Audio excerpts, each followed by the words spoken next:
Beware, beware, it's April Fool's Day. The day when nothing is quite what it seems. The day when the jokers all come out to play with their sneaky little schemes. They'll dash your hopes and dreams. Don't believe anything you read. Don't believe anything you watch. Some dolt thinking he's slick is the last thing you need. It's less fun than a kick in the crotch. The worst day to be on the internet. Your friends post great news that's not true. You know it's the first, but they hope you'll forget. So may we suggest that you... Beware, beware, it's April Fool's Day. The day when nothing is quite what it seems. The day when the jerks all come out to play with their shifty little schemes. How they love your angry screams. Don't believe anything you see. Don't believe anything you hear. The world's filled with liars who take evil glee in tricking your eyes and your ears. Every email you get is a minefield. Every video you click is one too. Each new product you see is a hoax well concealed. So may we suggest that you... Get off your phone, put it somewhere obscure. Turn off your computer. You heard me, you nerd. Don't sign anything, and don't give your word. Hide under your bed and rest undisturbed. And don't come out again until at least April 3rd. Is that too long? No, absolutely not. No. No. No fooling. No. No fooling.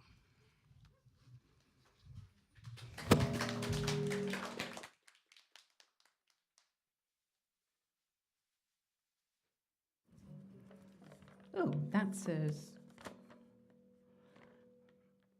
welcome, ladies and gentlemen, to Cafe Artichoke, and a Portland Storytellers Guild production of Fools, Wise, or otherwise, of whom a poet, William Blake, said, "If a fool would persist in his folly, he would be a wise man." Your storytellers tonight are Barbara Fankhauser and Julie Strozyk and myself, Anne Penfound. I wanted to tell you, if you hadn't found out already, that there are postcards and hats on your table to tell you about upcoming shows from Artichoke Music. And the jester hats were made by my fair friend Julie.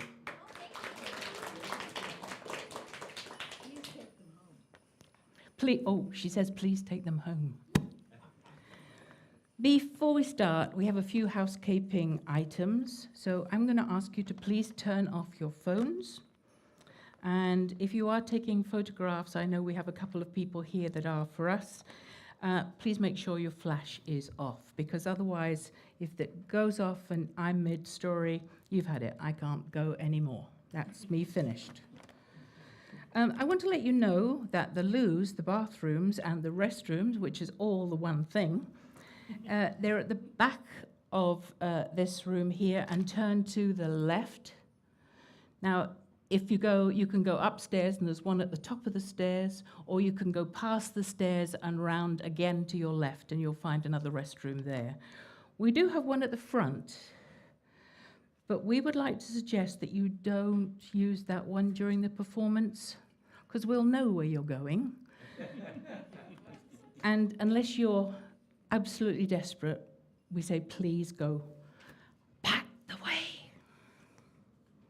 We will be having a 15-minute interval, and during which the volunteer staff from Artichoke will be happy to sell you a beverage or a snack.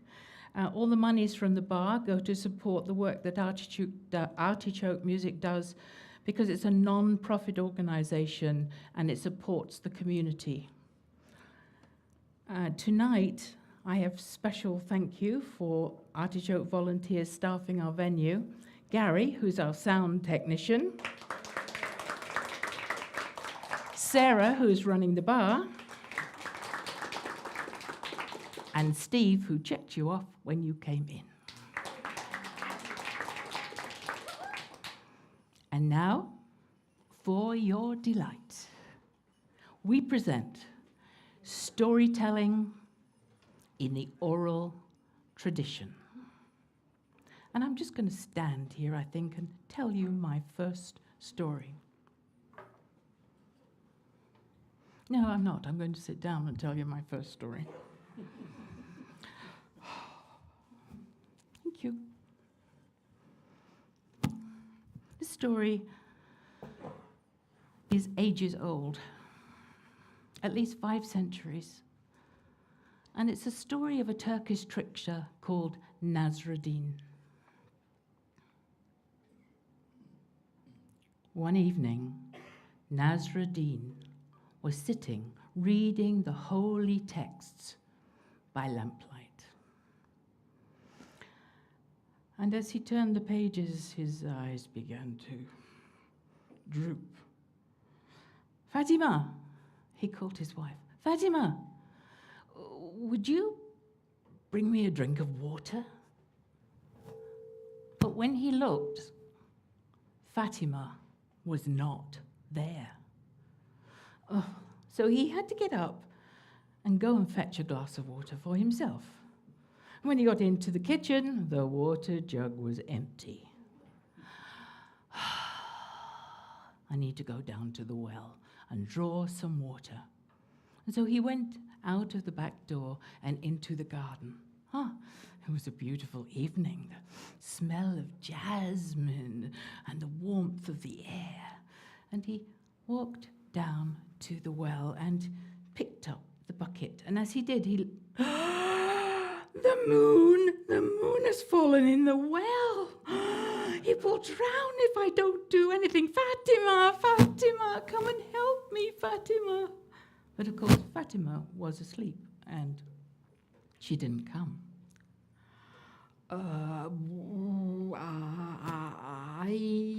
I have to rescue the moon by myself. How am I going to do that? And so he looked around and he twizzled around, and as he twizzled around, he caught his pantaloons in something that stopped him from moving. And when he looked down, it was a hook, the hook that took the bucket down into the water. He dropped the hook down the well and began to let it down. Moon, moon, do not worry, moon. I will rescue you. When you see the hook, hold on tight, and I will rescue you. And the hook went down, and he began to troll it backwards and forwards across the water until it stuck. He thought the moon had got hold of it. Moon, that is wonderful. Hold on tight and I will pull you up. But in actual fact, the hook was hooked onto a stone which was jutting out from the inside of the well. And so when he pulled, I am going to pull. I am going to count to 3, and I will pull, and on the third pull, I want you to jump right up into the air. Are you ready, moon? Are you ready, moon? I am ready. You must be ready. Are you ready? Ooh.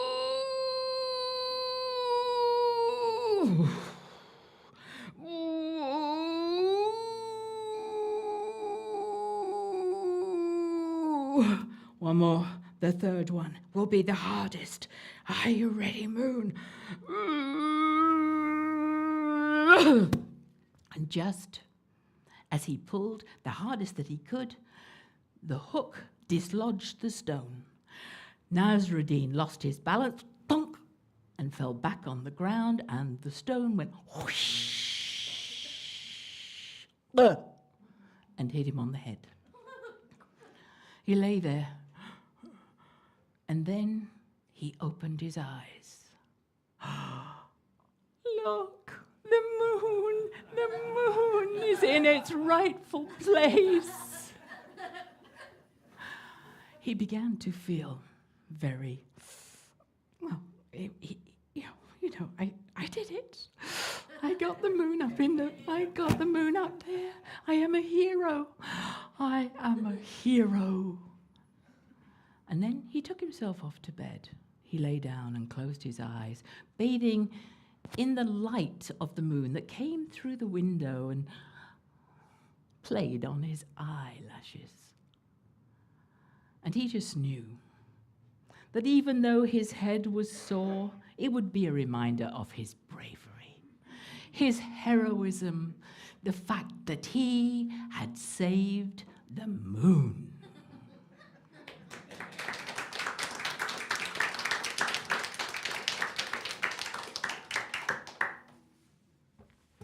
I'm going to thank you. It's your turn, isn't it? I think so. Yeah, it's your turn. Do you want Long ago, there was a married couple in Persia. Now, each morning when this husband and wife woke up, the husband would get up and walk out and sit on the bench in front of his house and watch the world go by. His wife would get up, and she would go out and draw the water and make the meals and bake some bread and sweep the rooms and do the laundry. And by the time she was finished, she would be pretty annoyed. Husband, why don't you work like real men? I am thinking deep thoughts. As deep as a pig's tail is long. And so they would argue. Now, one day, they were having an argument when the calf in the shed behind the courtyard began to low because it hadn't been fed. Husband, you must feed the calf. That is man's work. It is for man to speak and woman to obey. I have inherited a flock. A shepherd looks after it. I provide you with wool and cheese. Therefore, you must tend the calf. Provide me with misery. And so they began to argue. They argued back and forth all morning, all afternoon, into the evening, when they both had the same idea at the same moment, and together they said, whoever speaks next must tend the calf from now on. Silence fell. They went to bed in silence. They woke up in silence. The husband got up, went out, sat on the bench, and watched the world go by. His wife got up, drew the water, made the meals, baked the bread, swept the floor, and did the laundry. And by the time she was done, she knew that if she did not leave right then, she would probably say something. She was so angry. So she fastened up her veil and went to town. Well, the husband, sitting on the bench, watched her leave and thought to himself, I wonder what she's up to. She must be up to something. But he sat there, watching the world go by. And down the road came an itinerant barber. Well, the barber came along, and he saw the husband sitting there with his fine robes and said, monsieur, I have just come from the capitals of the Middle East, Istanbul and Baghdad, and I have been practicing the tonsorial arts on the sophisticated men of those great metropolises. I have now perfected the beards and the hairstyles of those very, very sophisticated men, and I am sure, looking at you, that you would want that same fine style. I can tell from your decorum. Well, the husband was about to say something when he thought, oh, wait a minute. My wife has put him up to that. If I speak, I will lose, so I will not say anything. Well, the barber said, oh, monsieur, I'm so sorry. I did not realize that you are unable to speak, but I can tell that you would still like to have the fine style and your beard and your hair, and so I shall take care of it. He took out his barbering kit, and he rolled it out, and he took out his scissor, his shaver, and his scissors, and he began to shape the man's beard and the hairstyle in the latest styles of Istanbul and Baghdad. When he was finished, he held a mirror out to the husband, and the husband thought he did look rather good, but he's not going to speak. Well, then the barber held out his hand to be paid, and the husband was like, I'm not falling for my wife's trickery. Well, the barber said, Monsieur, if you do not pay me, I will shave your beard and cut your hair to look like a woman. Oh, the husband was like, I don't think so. But the barber, again, took out his shaver and his scissors, and he went to work on the husband. He shaved the beard, cut his hair to look like a woman, rolled up his kit, put it in his pocket, and marched on down the road. The husband thought, when my wife gets back, she's going to pay for this. Oh, yes. Well, he sat there continuing to watch the world go by when down the road shambled an old woman. Well, her eyes were not as clear as they used to be. And as she came towards the house, she saw a young woman sitting out in front of the house without a veil and unchaperoned. She thought to herself, why does she sit without a veil and so ugly to boot? But I can fix that. You see, the woman made her living by traveling door to door with cosmetics that she sold to the women throughout the countryside. And she would do their faces for them, and kind of an early Avon lady, if you will. Well, she came up to the husband and said, oh, my dear, what are you doing sitting out here without a veil and with no husband or brother or husband to protect you? Well, the husband almost laughed out loud, but caught himself. My wife, the first one didn't work. She's trying a second tactic.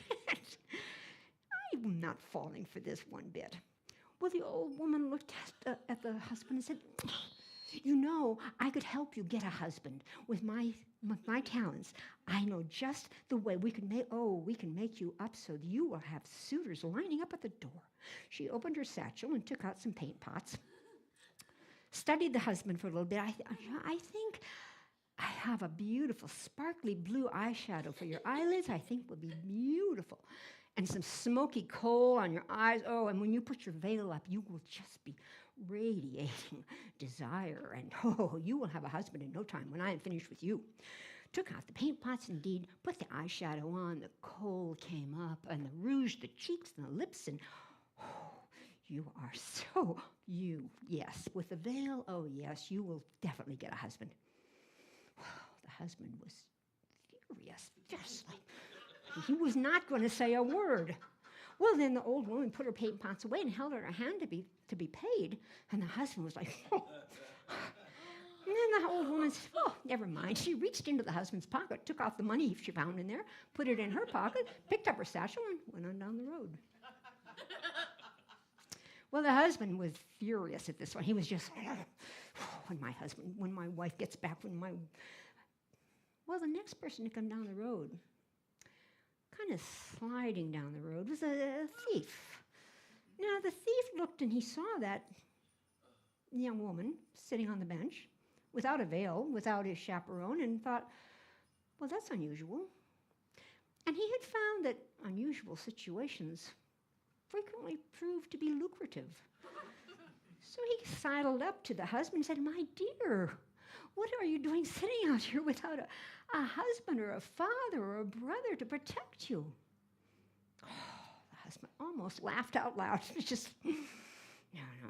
Oh, the thief said, I am so sorry. I did not realize that you were unable to speak. Well, never mind. I'll go in and see if I can find somebody in the house that can perhaps give me a morsel to eat or something. Well, he went into the house, and of course he didn't find anyone. But he did find some beautiful rugs and some fine vases with gold trim on them and beautiful brocaded robes in the closet and, well, 2 loaves of freshly baked bread. He took out his sack and he put it all in the sack, put the sack on his shoulder, headed out the door, gave a little wave to the husband, and headed on down the road. We'll leave the husband there contemplating his situation and turn our attention back to the calf. Remember the calf that hadn't been fed? It still hadn't been fed, and it was really hungry now.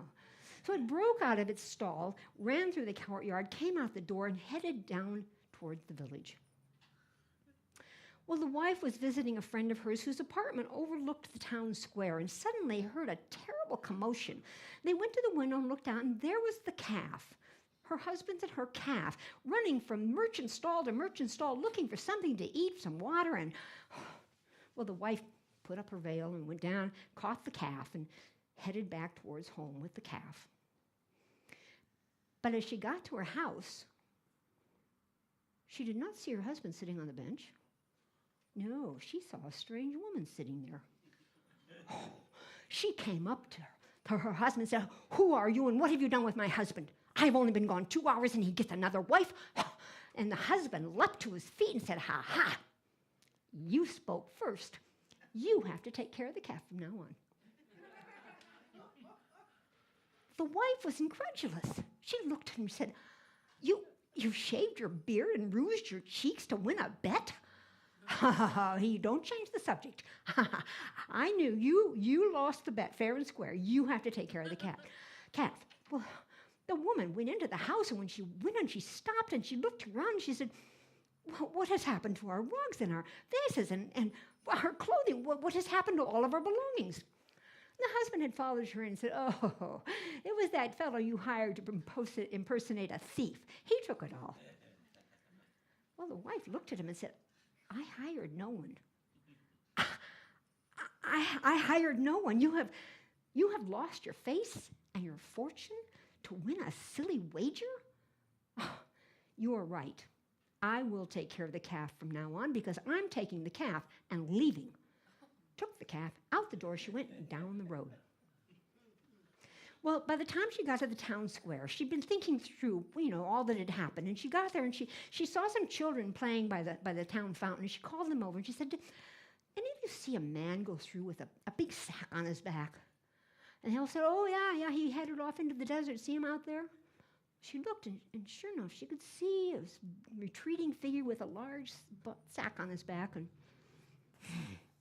she thought about it for a moment, and she grabbed the calf by its halter and headed into the desert after the thief. Well, she traveled quickly. She caught up with him at an oasis.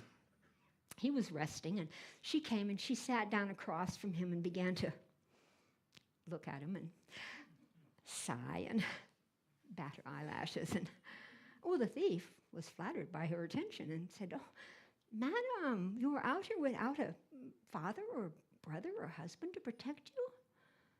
Have you no brother, father, or husband?" "If I did, would I be out here with only a calf for company?" And so they began to chat, and finally they both realized they were headed in the same direction, and so they thought they would travel on together, and they went on and the wife continued to look at the thief and sigh and bat her eyes, and so at some point he said, "Well, perhaps when we get to the next village, we could be married." "Oh," she said, "that sounded fine." So they get to the next village, but by the time they got there, the sun had gone down, as the wife knew would be the case. And no marriage could take place until the next day when the sun came back up. Well, they went to the village chief, and the village chief agreed to marry them in the morning and agreed to put them up for the night. So he gave the wife a room and the thief a room, and after they'd all had a little bite to eat, they all went to bed, and the wife lay there listening, and pretty soon she heard snoring coming from the thief's room, and even louder snoring coming from the village chief's room, and she got up and tiptoed into the thief's room and opened that bag that he'd been carrying, and sure enough, there were all their household goods. Well, she tightened it up good, and she carried it out, and she fastened it to the back of the calf. And she was about to leave when she thought, She went back inside. She got out a pot. She put some flour in it and put some water in it, and she stirred it all up good, and she went into the thief's room, and she poured this concoction into his shoes. And then she went into the village chief's room, and she poured the same amount into his shoes. And then she went out and got her calf and headed home. Well, in the morning, when the sun came up, the thief opened his eyes and looked, and, his bag was gone. He jumped up and rushed into the room where his bride-to-be was, and she was gone. He looked out the window and he saw her in the distance with the calf and his sack of loot disappearing into the distance. And, well, he rushed into his room to put his shoes on, but by now the flour and water had hardened to cement. So he rushed into the village chief's room, and the same, his shoes were unusable as well. So he rushed out the door after her, but by now the sun was up and the sand was burning hot, and he could not travel very far before he had to run back to find shade. Well, the wife traveled home and thought a lot about her husband and her and the poor calf. And when she got there, she looked down the road and, well, the bench that her husband always sat on was empty. She went in and she went into the house, and the floors were swept and the meals were prepared and the bread was made and the water was in the pitcher. And she went on out to the courtyard, and there was her husband hanging the laundry on the line. Well, she came up and said, "Husband, what are you doing?" And he said, I lost my face. I lost my fortune. I lost my wife, all because I was a stubborn fool. The wife said, no, this is woman's work. And she took the laundry, and just then the calf began lowing for water because it was quite thirsty. And the husband said, "I will take care of the calf." And the wife said, no, I will take care of the calf. And then they both looked at each other and began to laugh. And that day, they had a conversation, and the husband said from then on he would do the work that he should do as the husband, and she would look after the house without complaint. And from that time on, each day when they finished their chores, they both went out and sat on that bench to watch the world go by.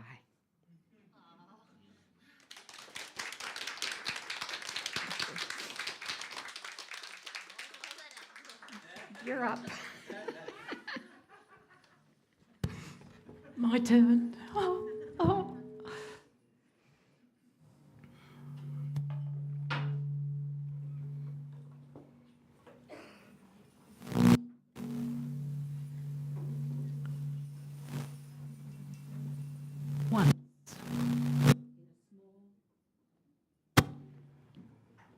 Once, in a small village in Ghana, there was a poor man. And when I say poor, he had a small hut and a few possessions. And that was all. But one day, he had to go to a city in Ghana on the coast. And his friends and neighbors said, when you go there, you need to speak a different language. So if you do not know the language, then you should take a friend, someone that can interpret for you and help. No, I don't do that sort of thing. I can't. I don't need to. I don't need to. Would you like me to change? Yes, please pick up a microphone. Thank you.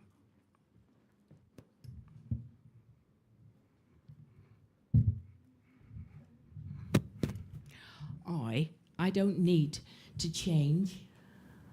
I will understand. I know exactly what people will be talking about. And so he set off. I'm going to take that away.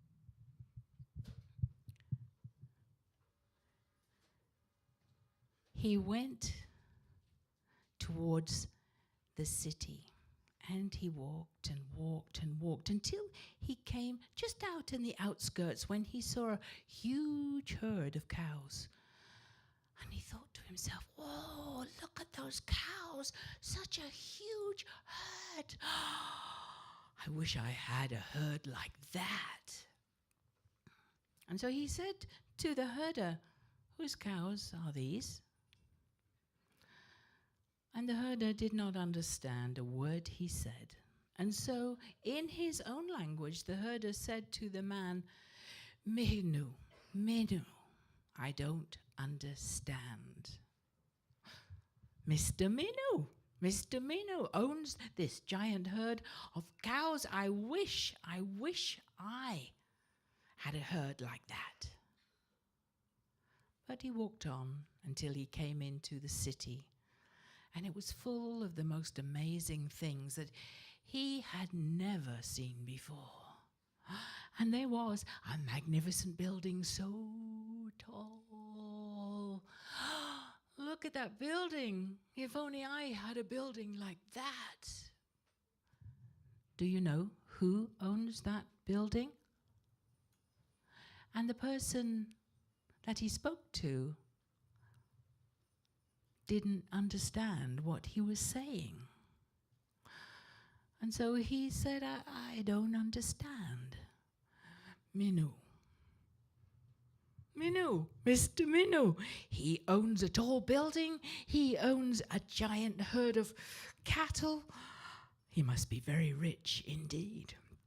I wish I had a building like this. I wish I had all those cattle. And he walked on. And when he came to a bustling market, there were so many things for sale, things that he had never seen in his life before. So he asked one of the stall holders, "Who owns all this?" Minu.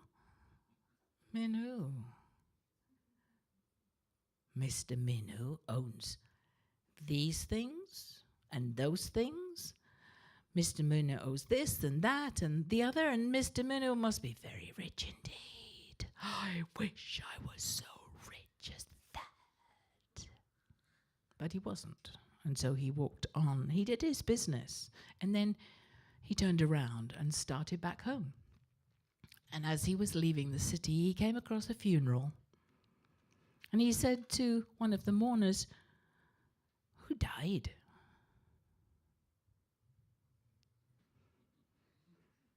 Minu. Mr. Minu died? And he was so rich, and he couldn't stop himself from dying? And here he is having a funeral just like an ordinary man. And the poor man walked on. He decided that he would be as he was. It was okay to have a small house and not many things. And as he walked back to his village, a story began to form in his mind. And you can be sure he told lots of people about it.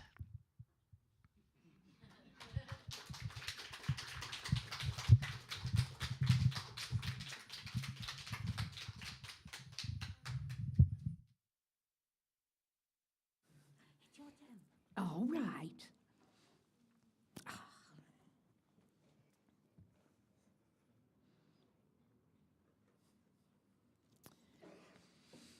Long ago in Italy, there lived an old woman, and she had a son. Kind of a, well, let's just say it. He was a lovely boy. His name was Perunto, but he was not the brightest penny in the sack. But he was a good boy, and he usually always did what his mother told him to do.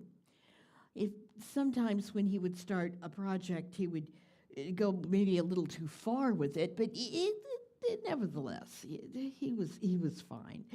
Well, one day his mother said, "I need to have you go to the woods and cut firewood for us." And so Perunto picked up his axe and he started on his way. Now, in order to get to the woods, he had to walk through the town and across a meadow and then into the woods. Well, he went through the town, and as he was going through the meadow, he happened to come upon 3 young people laying in the grass, just sleeping. And he was startled, well, first of all, to find them there, but what was more amazing is that they were the most beautiful people he'd ever seen. It was as if their skin glowed. I mean, they were just amazing. And he thought about it, and he thought, if they lay out here in the sun, They're going to get sunburned. That would be terrible. And so he went, and he cut branches off of some little saplings that he found and off of some bushes, and he built little shelters for each one of them so that they wouldn't get the sun. And then he continued on his way. Well, just then, the three lovely people, who, by the way, were the children of a fairy, happened to wake up, and they saw what someone had done, and they looked around and they saw Perunto in the distance, and they said, you boy, did you make these shelters for us? And he said, yes. And they said, well, why did you do that? And he said, I didn't want you to get a sunburn. And they thought, well, that's very, very kind of you, very considerate. We will grant you a wish. What would you like? And Perunto said, I don't know. I don't need anything. I'm just going to chop wood right now. Well, they said, well, okay, if you can't think of anything right now, perhaps you can think of something later. You seem like a very sweet boy. I tell you what, from now on, anything that you wish for, you shall have. And Perunto said, all right. And he went his way. Well, now, if anyone had offered you or me something like that, to wish for anything, we would have immediately tried it out. But Perunto, as I said, was not the sharpest tack. So he went on and went into the woods and began to chop wood. And as was often the case, he chopped and he chopped and he chopped, and he made a big pile of wood. And when he finally decided to stop chopping wood, he looked at the pile and he realized, I can't carry that home, it's too big. So he sat down on the pile and he said, I wish the pile would carry me home instead of me having to carry the wood pile. And all of a sudden, the wood pile sort of rose up into the air, and branches came down from it, forming 4 legs, and all that Perunto could do was hold on tight, and it began to trot back through the meadow. And it trotted into the town, and trotted right up to the palace. And the princess happened to be sitting out on her balcony with her ladies in waiting, and she saw this fellow riding a woodpile, and she thought it was the funniest thing she'd ever seen, and she began to laugh. And Perunto was a little offended by that, and he said, you shouldn't laugh. It's rude to do that. I wish I was your husband, then you couldn't laugh at me. Which only goes to show you how foolish Perunto was. But he got all the way home, and actually as he was going out of the city back to the house, he noticed that the laughter had stopped. And sure enough, the only sounds coming from the princess were heavy sighs. Perunto went home and gave the wood to his mother, who was quite surprised at how big that woodpile was, but didn't think much about it. But meanwhile, back at the palace, the princess was in love. And the king began to think she was acting rather strangely and questioned her, what's going on? And she said, oh, Father, I am in love. And her father said, that's wonderful, that's wonderful.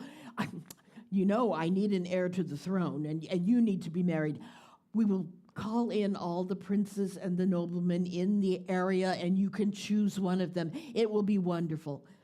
Well, they did that. They had a big feast, and all of the noblemen came, and all of the princes in the area, and no, the princess did not want any of them. And so the king was very beside himself when he heard that. But he went to his advisors, and they all said, call in the rest of the people, the rest of the young men of the kingdom. Let her choose from them. And the king was, "Oh, I don't want my daughter to marry a greengrocer. I want her to marry someone who can help reign." Well, nevertheless, they still held a feast, and they invited everyone. And Perunto's mother heard of this wonderful thing, and she combed Perunto's hair, and she put on his best clothes for him, and she said, now go. This may be your chance at wealth and fortune. So he went, and sure enough, as soon as he walked in the door, the princess said, "Oh, yes, that is the man I love." Her father was just horrified. He sat down. He tried to have a conversation with Perunto. He wanted to know if he understood politics and that sort of thing. He obviously did not. But his daughter was absolutely firm. She was going to marry Perunto. And so her father, being very angry and not used to having people contradict him, said, "All right, fine. You may marry Perunto, but you will not be happy afterwards." And he had a large barrel constructed. And he had planned to put Perunto and his daughter in that barrel and throw them in the ocean.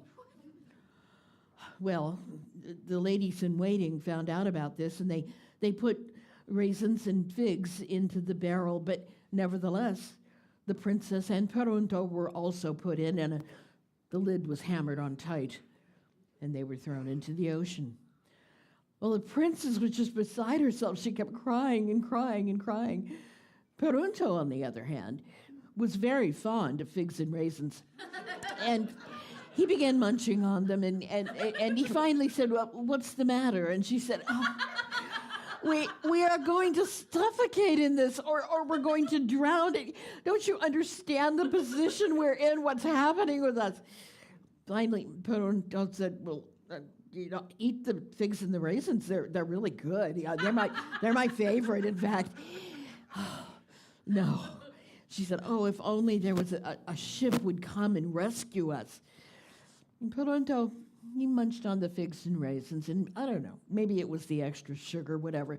He said, I ran into some people some time ago, and they said something about me being able to wish for what I want. Maybe I could wish for a ship to come and rescue us."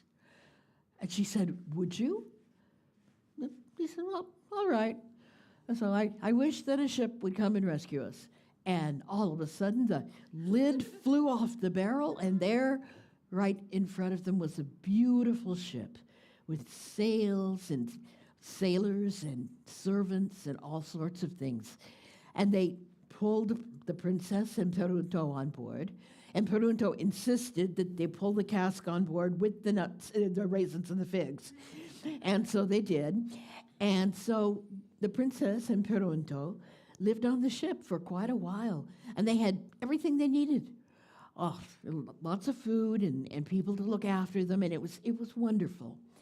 But after a few months, the princess said, "Oh, I miss being on land. I miss my castle and my lovely garden. Could you wish that maybe we could, dock somewhere where there's a castle that we could live in?" And Perunto said, "All right." And so he wished for that, and sure enough, kaboom! There was a castle on the shore. And they docked the boat, and they got off, and they went into the castle, and it was perfect.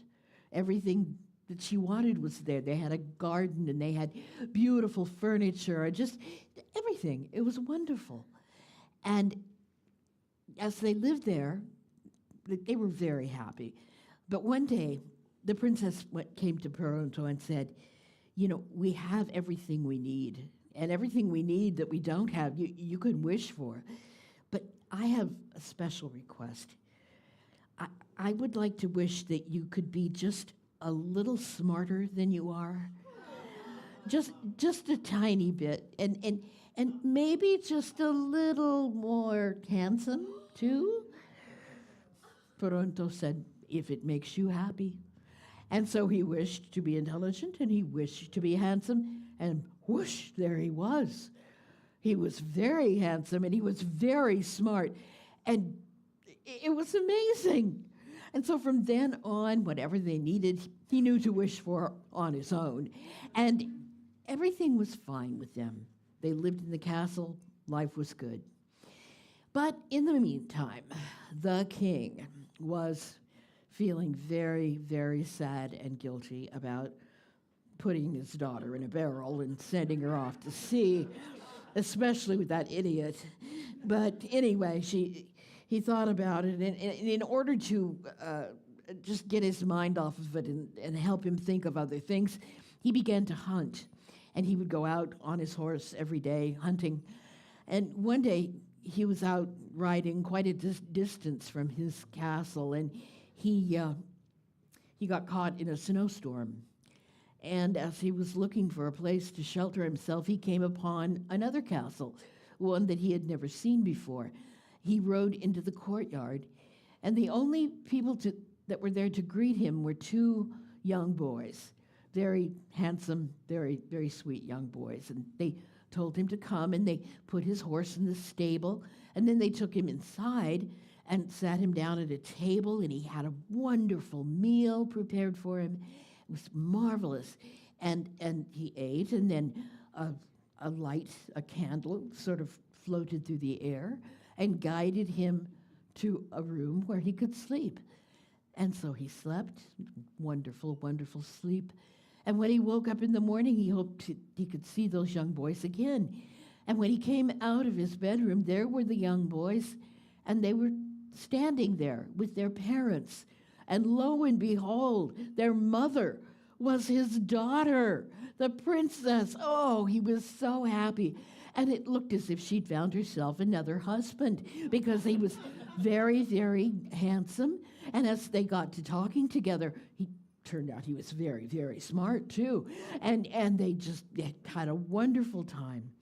And from that day forward, the Perunto and the princess and their lovely family, the two boys were wonderful.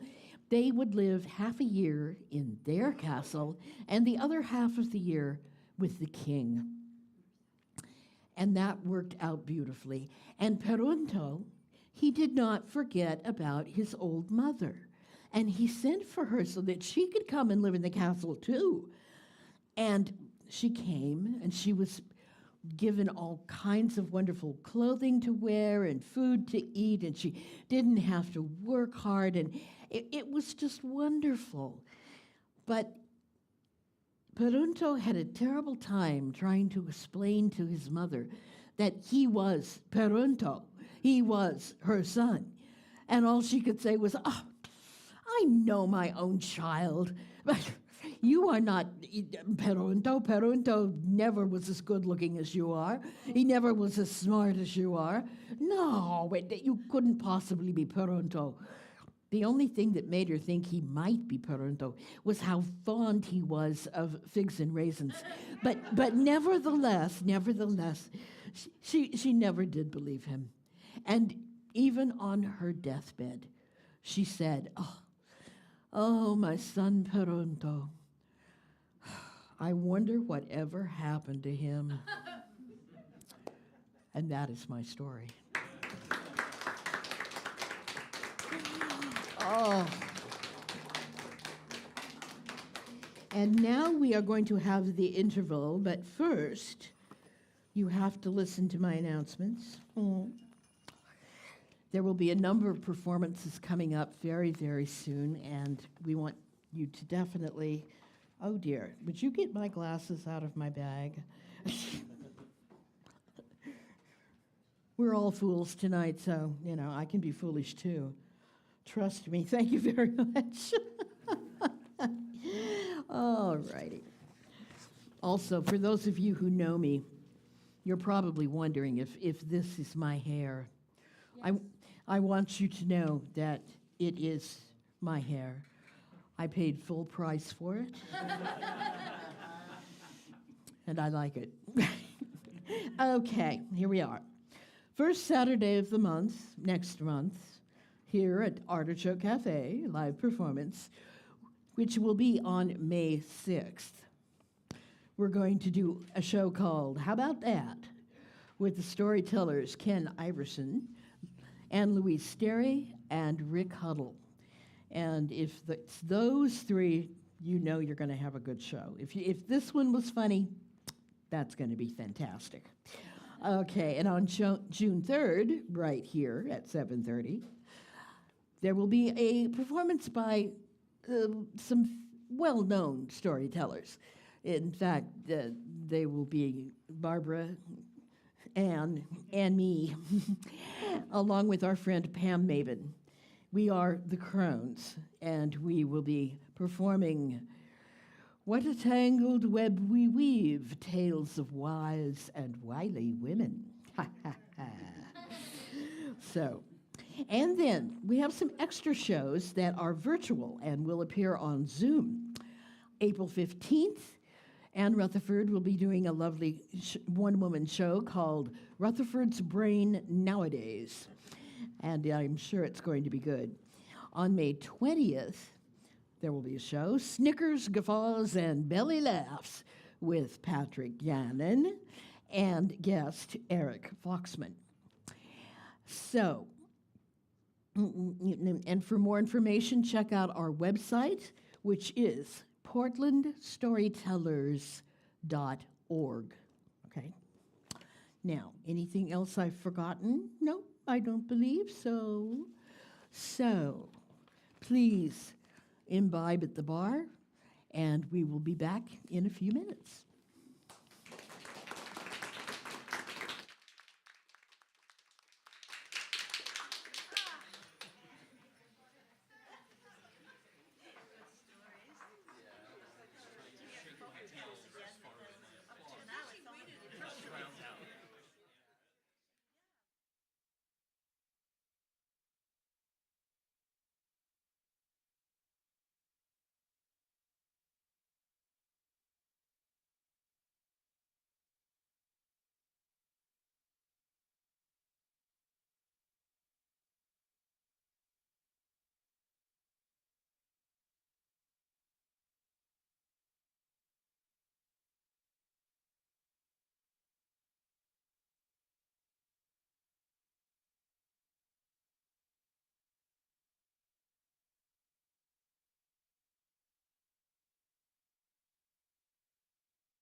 for imbibing.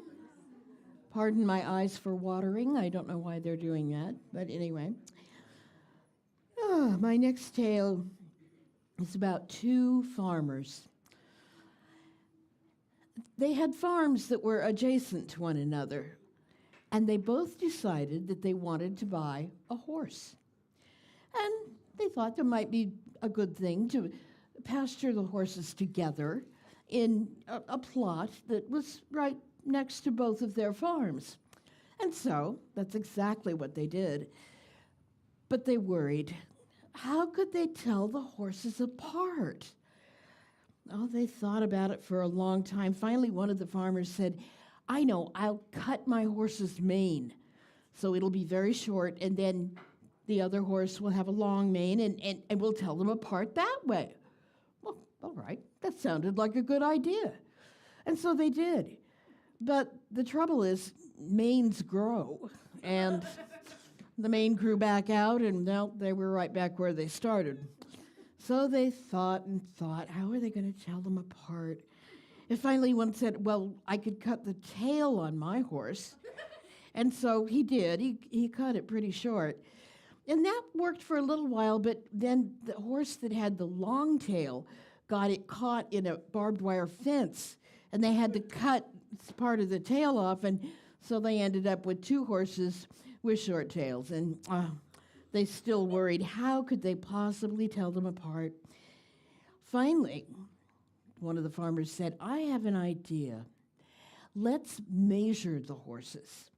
And maybe one of them might be taller than the other. And we could figure it out that way.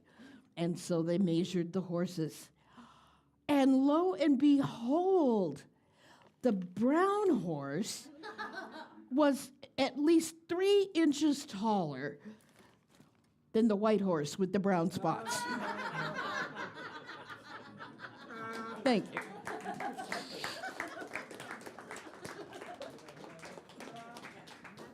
you.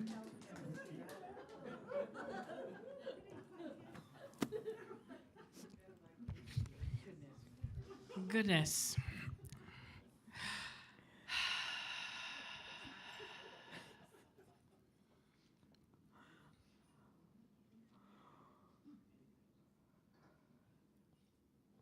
There was once, in a village in England, a fool. He lived there with his mother, and he got a lot of teasing, poor lad. And now in that same village, there was a wise woman. She lived right up to the top of the hill. Oh, she was wise. She could tell you if the person you loved was going to be true or not.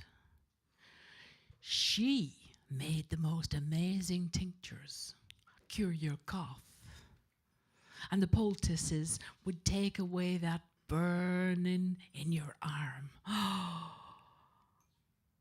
But she didn't suffer fools gladly. But one day the fool said to his mother, Mother, I need some brains. I done gone up to the wise woman at the top of the hill and asked her if she's got any brains for sale. And his mother said, well, that's a good idea. You don't want to be a fool all your life.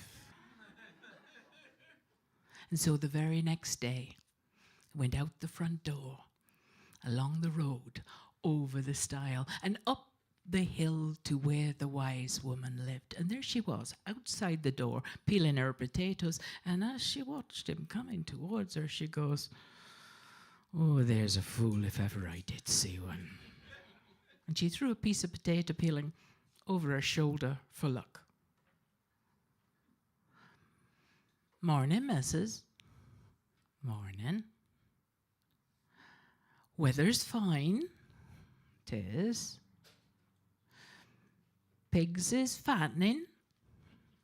They are. Crops is growing.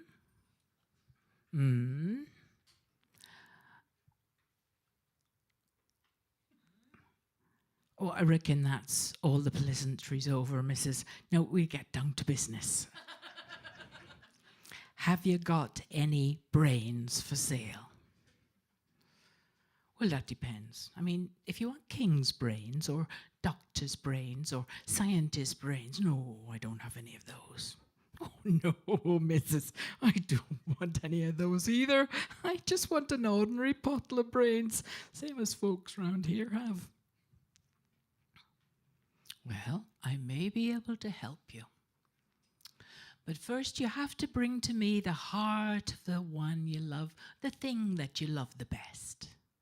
And then you must answer me my riddles. Riddles? How am I going to do that, Mrs.? Well, that's not for me to tell you. That's for you to find out. Now away you go. And so the fool went back down to his mother and he said, Mother, the wise woman, she's going to give me some brains if I bring to her the heart of the thing I love the best.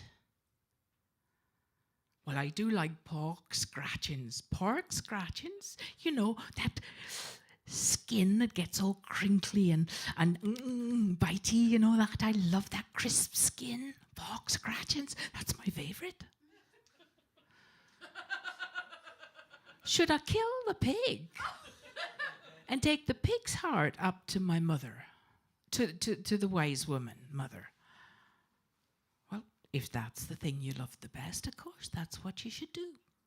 So, the fool killed his pig. Aye. And he took the heart and he wrapped it up in brown paper and took it up to the wise woman. Morning, missus. I reckon I brought the thing I do like the best. I do like pork scratchings the best. That's maybe. So answer me then my riddle, fool. What runs away but has no feet?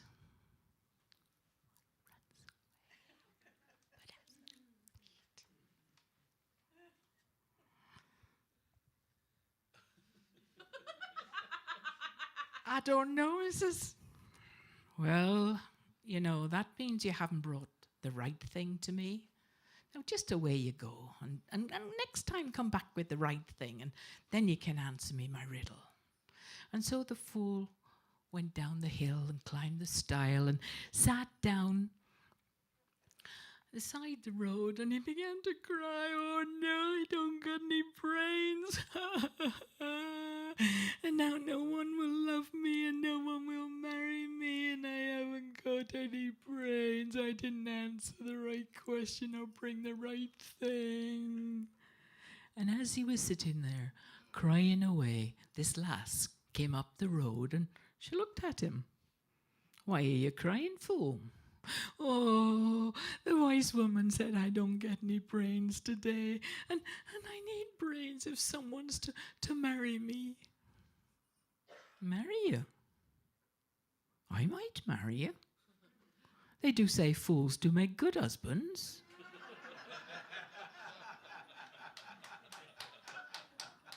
Can you clean the house? Yeah, my mum taught me how to clean, huh? Can you cook? Oh, yes, easy to cook. And can you mend my clothes? Oh, I'm good with a needle and thread. I'm really good with a needle and thread. Well then, I reckon I would marry thee. You would marry me? Oh, well, here. Take this, my special lucky penny, and with it I plight my what? My troth. Oh, my troth. I do plight my troth. And I now do go home and tell my mother I'm going to be married. And so the fool went home to tell his mother that he was going to be married. Mother, you'll never guess. I met a lass and she and I are going to be married. What lass is that, lad? Well, it's the lass that lives down the road. You know, the one that lives on the corner there. No, you're not going to marry that one. She does man's work in the fields. She can't even keep a clean house or cook anything. No, you cannot marry her. And Mother was so upset, she just lay down on the floor and died. Oh, Mother, Mother, I did love thee the best. I did love thee the best. Surely I don't have to cut out your heart and take that up to the wise woman. But he couldn't do it. And so he got a sack, and he put his mother in the sack. And then he hoisted his mother on his shoulder, and up he went to see the wise old woman. She was plaiting straws outside, and when she saw him coming, she thought, what is he doing? So she ushered him into the house, and he took his mother and he put her on the table. And he said, there, I do bring the thing. I bring my mother, and I did love her the best. Is that so? Well, then answer me then my riddle. What's yellow and shining, but is not gold? Yellow, shining,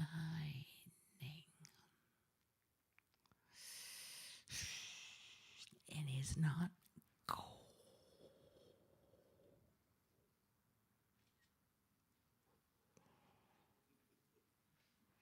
I don't know, Mrs. Oh, you're a bigger fool than I thought you were. Now take your mother home and give her a decent burial, for goodness sake.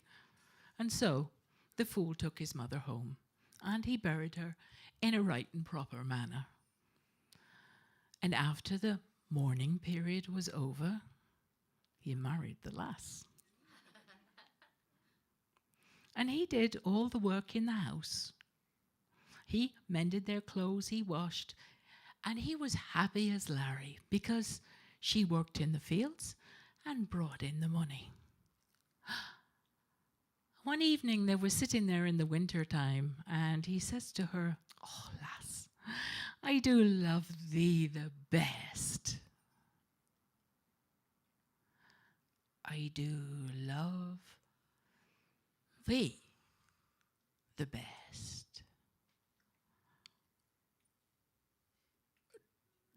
Do I have to cut out thy heart and take it up to the wise woman for me brains?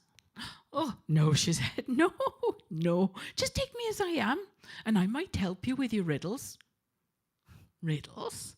Hey, riddles is man's work. How are you going to help me with those? Well, you could try me. Oh, all right, I try you. What runs away but has no feet? 'Tis water, of course. Water! I never thought. Okay, the next one. What's yellow and shining but is not gold? 'Tis the sun, you silly fellow, the sun. So it is. It's the sun. Right, let's go. Let's go up to see the wise woman now. No, she said, not now. She won't be best pleased at being disturbed in the evening. We'll go tomorrow morning. And so that's just what they did. The next morning they got up and they went, climbed the stile, up the hill to the wise woman's house, and they knocked on the door. Mrs., I've got the one I love the best, my wife here. So, be it, right? Then answer me then my riddle. What first has no feet, then has 2 feet, and then has 4 feet?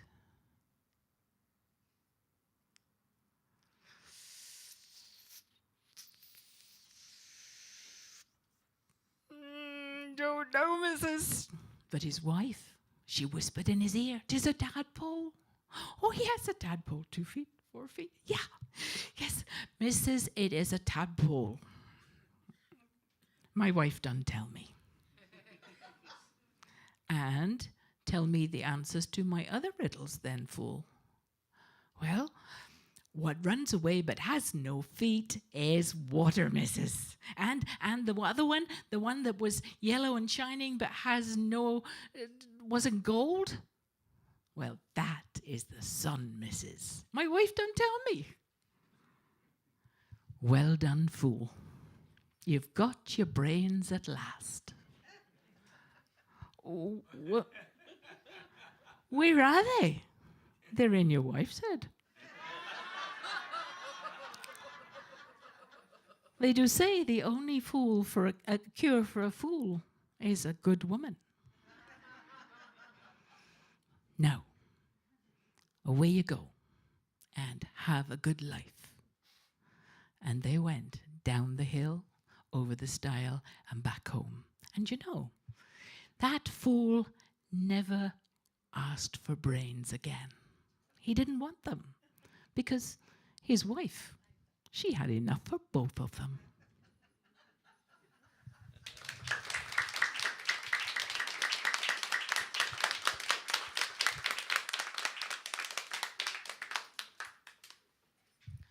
And I have a last noodlehead story for you. There were 7 silly men who set off to market to sell their sheep.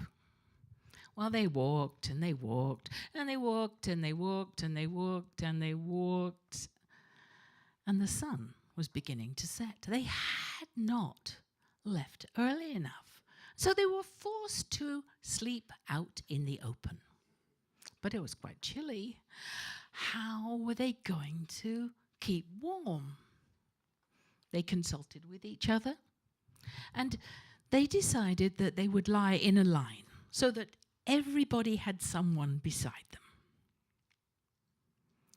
And so they lay down to sleep, everyone secure in the knowledge that was one person on the other side and one person on inside and one person on the outside.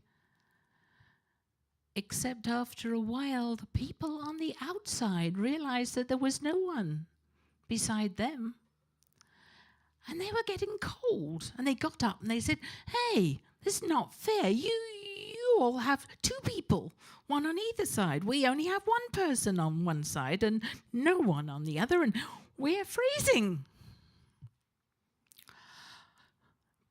The rest of the people thought about it and they said, "Oh, well, that's easy. You just come into the middle and lie between us, and that way you'll be warm." And so they did, and they were, until the people on the outside of the line began to get cold. "Oh, we're cold. That's easy. Come on into the inside and get warm." But of course, this went on, and nobody was getting any sleep. And there just happened to be a farmer passing by who lived close, and he sort of looked at them, and he said, "What is the problem?" "Well, we're okay in the middle, but on the outside we're freezing and we don't know what to do."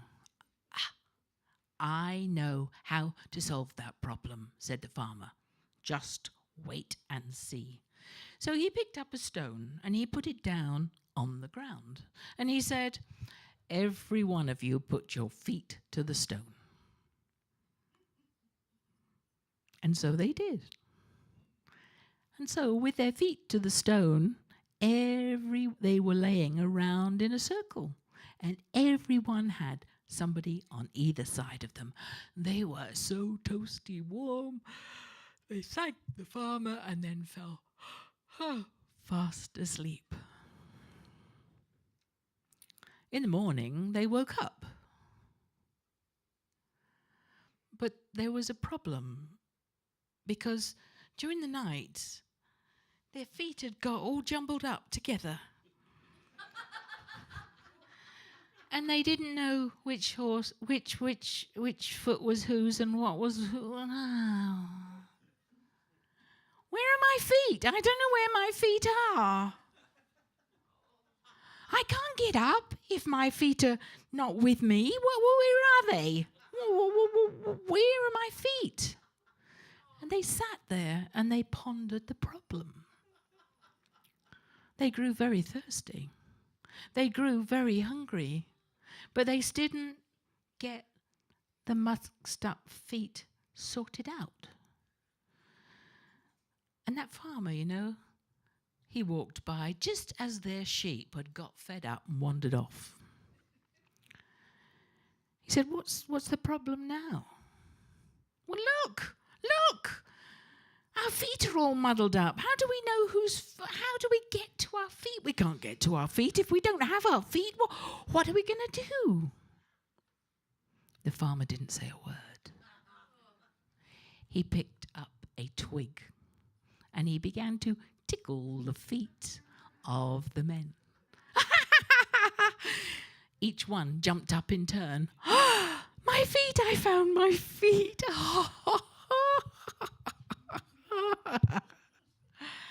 They thanked the farmer for his wisdom, who went off shaking his head. Then they gathered up their sheep and off they went to market.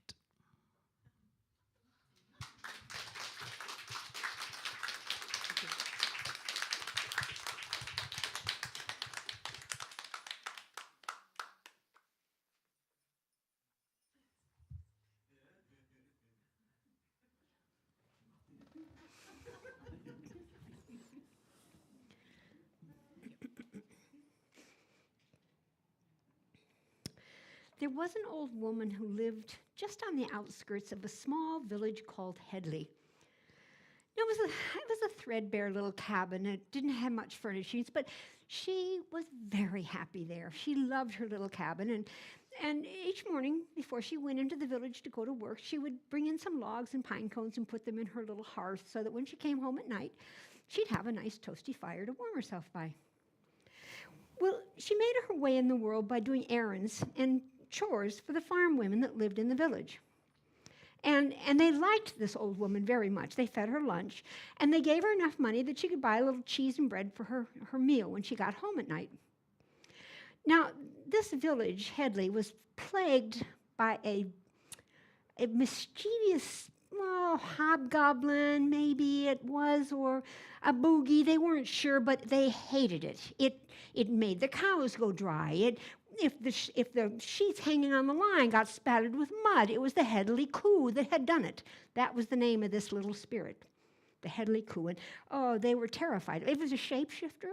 It would change shapes and jump out at them at night when they were coming home from the tavern and terrify them.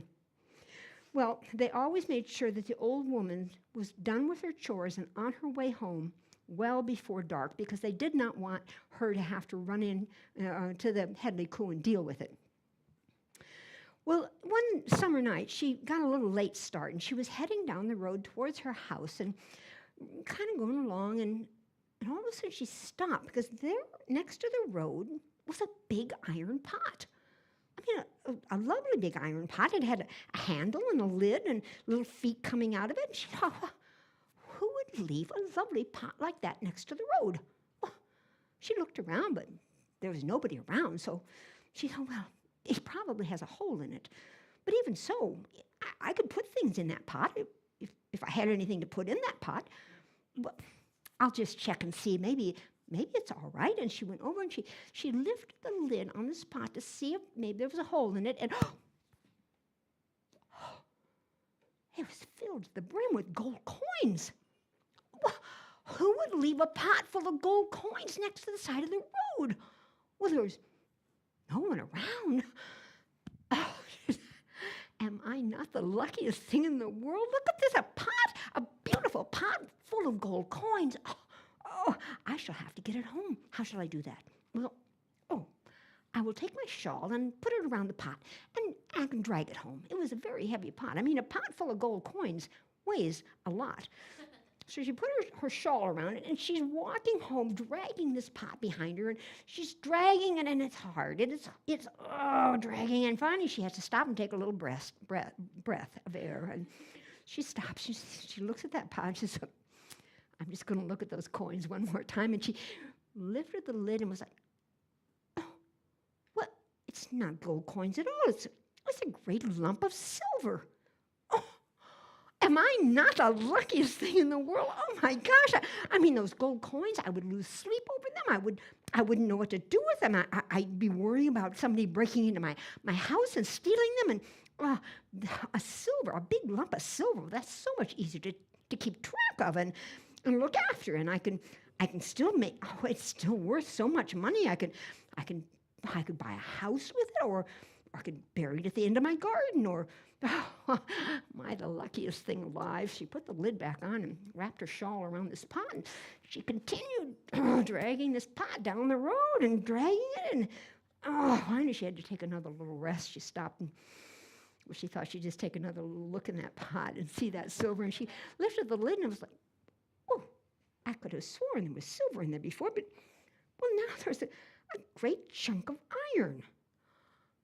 Iron? Am I not the luckiest thing? Oh my gosh, I will not have to worry about people stealing from me at all. I mean, I could sell this for many pennies. Like, oh, who can't use a lump of iron in their house?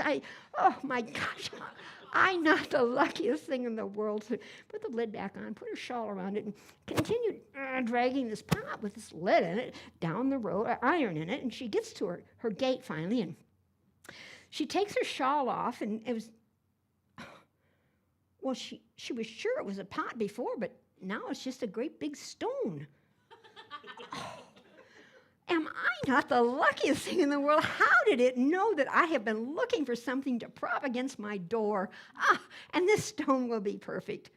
So she reached down to pick up the stone to carry it into her house to see how it was going to look in the corner of her house, when all of a sudden the stone bucked and jumped, and 4 legs shot out of it, and a tail, and a horse's head with red eyes and smoke coming out of its nostrils, and it was bucking and kicking and leaping in the middle of the road. And the old woman stood and looked and went, oh, am I not the luckiest thing in the world to see the Headley Coo in person and be so familiar with it? Well, the horse stopped and looked at her and said, are you not frightened of me? The old woman said, oh, no, oh, my gosh. What a joy to be able to actually see the Headley Coo. Oh, no harm's done. I still have my bit of bread and cheese for supper. So she started to go in her gate, and she stopped, and she looked back, and where the horse had been a moment ago, now there was just a little man as brown as a russet apple with a scraggly white beard, kind of toeing the dirt and looking at her. And she said, well, I haven't much, but you're welcome to come in for supper if you'd like. Well, I don't mind if I do, said the Headley Coo. And he came right in, and she sat down, and she put out her bread and cheese. And as they chatted and talked, well, that cheese got bigger, and then suddenly there were 4 boiled eggs on the table and a pot of tea and some more bread, and they had a lovely meal. And after, she lit her fire, and they sat in front of the fire, and the Headley Coo regaled her with all his exploits and tricks that he'd done on people, and she laughed and laughed till the tears rolled down her cheeks.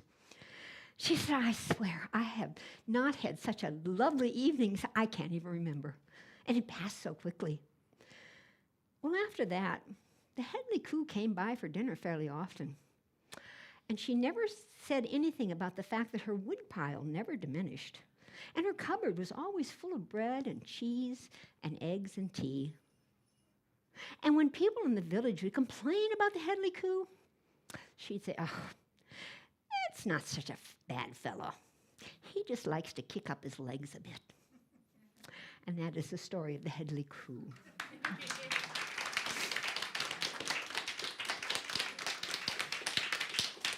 Thank you. Thank you all so much for coming. That's the end of our program. I want to invite my... Yes. Thank you. So we invite you, well, please, everybody drive home safely, but we just have a bit of advice to give you before you go. Excuse me.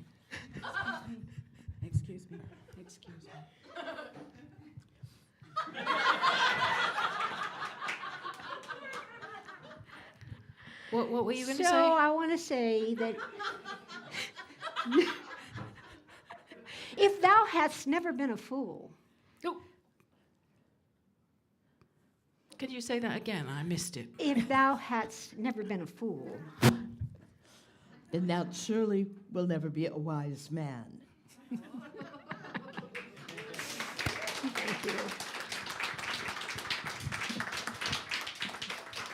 Thank you, everyone. Safe home. Yes. And please take the hats with you.